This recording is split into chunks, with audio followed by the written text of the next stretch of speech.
ఒక అతను ఉన్నాడట, ఏదన్నా జరగని ముందు హల్లెలూయా స్తోత్రం అంటాడు. ఏదన్నా జరగని అన్నిటికీ స్తోత్రమే. గాలి వచ్చి ఇల్లు కొట్టుకుపోయిందంట. చుట్టూ ఉన్నోళ్ళు ఇప్పుడు చూశారంట, ఇప్పుడు ఉన్న ఇల్లు కొట్టుకుపోయింది, ఇప్పుడు ఏం స్తుతిస్తాడో చూద్దామని అందరూ గమనించారంట. అందరికి వెళ్ళి చూసి,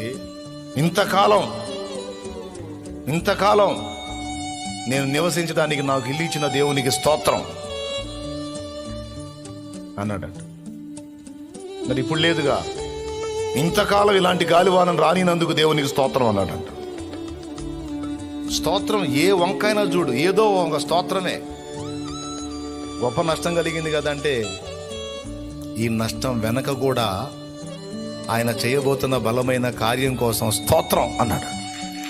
ఏం స్తోత్రం? కొట్టుకుపోయింది, ఇంకా ఏం స్తోత్రం అంటే, గవర్నమెంట్ వాళ్ళను ఏదో సంస్థ వాళ్ళు ఇద్దరు కలిసి డాబాలు కట్టించారంట మొత్తాన్ని.